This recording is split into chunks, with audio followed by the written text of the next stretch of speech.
अस्सलाम वालेकुम स्टूडेंट्स, उम्मीद है आप सब खैरियत से होंगे। अल्लाह ताला हम सब को अपनी हिफ्ज़ व ईमान में रखे और हम सब पर अपनी रहमत बनाए रखे। तो आज का जो हमारा लेक्चर है उसमें हमने एक्सरसाइज करनी है। फर्स्ट यूनिट की फ़र्स्ट एक्सरसाइज है हमारी। तो आइए देखते हैं। बिस्मिल्लाहिर्रहमानिर्रहीम। फ़र्स्ट क्वेश्चन जो है वो है हमारा, find the order of the following matrices. अगर आपने मेरा प्रीवियस लेक्चर देखा है और डिफ़ाइंस आपने प्रॉपर तैयार की हैं तो इंशाल्लाह आप इस फर्स्ट क्वेश्चन को सॉल्व कर लेंगे।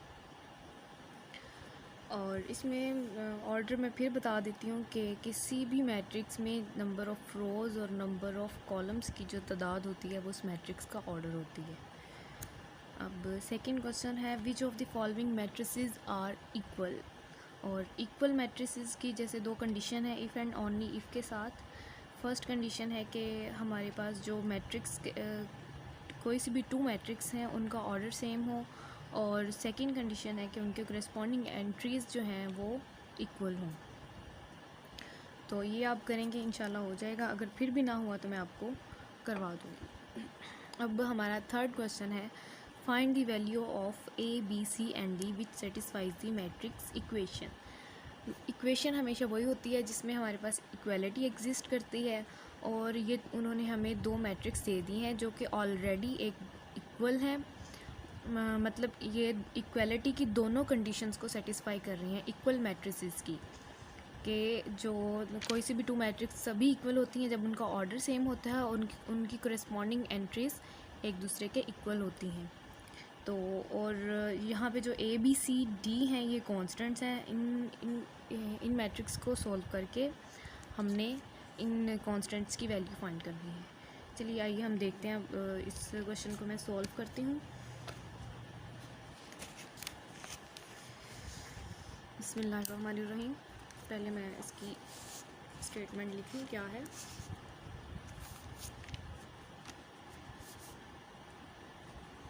क्वेश्चन नंबर 3 है, वो है find the values of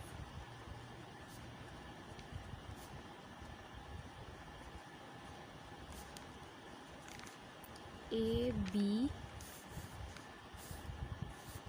C and D which satisfy the matrix equation.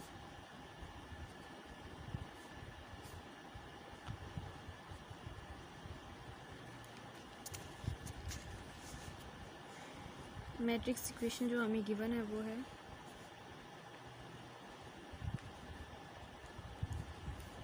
a plus c minus 1, a plus 2b और 4d minus 6 which is equal to another given matrix 0 minus 7 3 2d। कौन है? अब मैं इस question का solution start करती हूँ।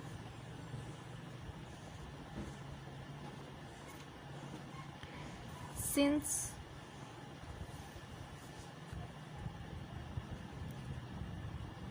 given matrices are equal,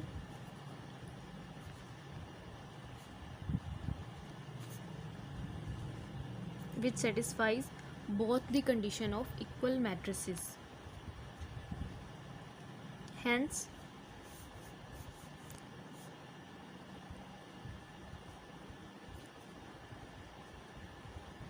both of these matrices have same order or their corresponding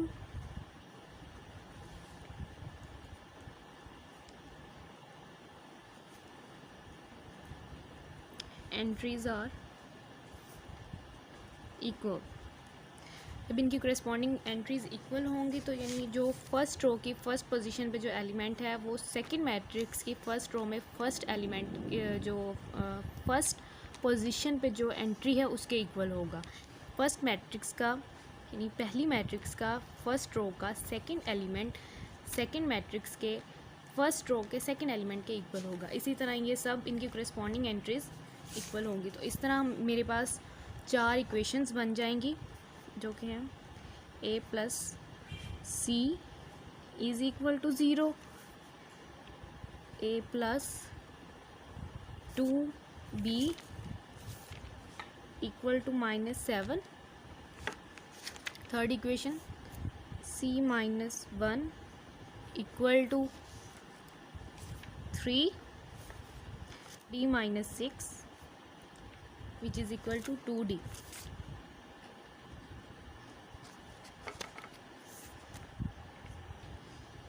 अब मेरे पास ये 4 इक्वेशंस बन गए और इनको मैंने 1, 2, 3 और 4 का नाम दे दिया है। अब मैंने इन इक्वेशंस को सॉल्व करते हुए a, b, c और d की वैल्यूज़ फाइंड करनी है। जैसे कि मेरी थर्ड इक्वेशन है c minus 1 is equal to 3। इसमें से अगर मैं माइनस को राइट साइड पे ले आती -1 को राइट साइड पे ले आती हूँ तो मेरे पास c की वैल्यू आ जाएगी। तो इस तरह मैं यहाँ से c की वैल्यू निकालूंगी और फिर c की वैल्यू जो इन चारों इक्वेशंस में जहाँ पे भी c आता है वहाँ पे मैं c की वैल्यू रखूँगी और फिर मेरे पास नेक्स्ट कांस्टेंट की वैल्यू आ जाएगी। इसी तरह मैंने इनको सॉल्व करना है और इसी तरह from equation 3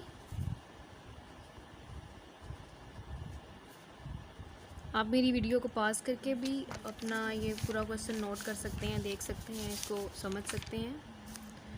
c minus 1 is equal to 3 implies that c is equal to 3 plus 1 which is equal to 4, hence value of c is equal to 4।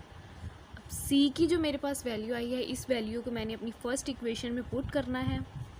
a plus c is equal to 0 जो कि मेरी first equation है। सी की मैंने यहाँ पे value put की 4 is equal to 0, a is equal to -4। तो यहाँ से मेरे पास a की वैल्यू आ गई। अब मैंने अपनी सेकंड इक्वेशन में a की वैल्यू पुट करनी है। और मेरी सेकंड इक्वेशन है a plus 2b is equal to -7। a की जगह पे मैंने -4 इसकी वैल्यू रखी plus 2b is equal to 7। अब मैं 2b को अपना लेफ़्ट साइड पे रहने दूंगी और -4 को राइट साइड पे शिफ्ट कर दूंगी। 2b अब मैंने ये -7 इस राइट साइड पे था, यहाँ पे 4 को इस साइड पे शिफ्ट किया तो ये मेरा यहाँ पे +4 हो जाएगा। तो -7 + 4 ये मेरे पास आ जाएगा 3। जब मैं 2b है मेरा तो 2 और b दोनों मल्टीप्लाई हो रहे हैं। b मैं यहीं पे रखूँगी, इक्वेशन को दोनों साइड पे 2 से डिवाइड करूँगी तो मेरे पास आ जाएगा b is equal to 3/2 -3/2 which is equal to -1.5। यहाँ से मेरे पास अब आ गया। Now from equation 4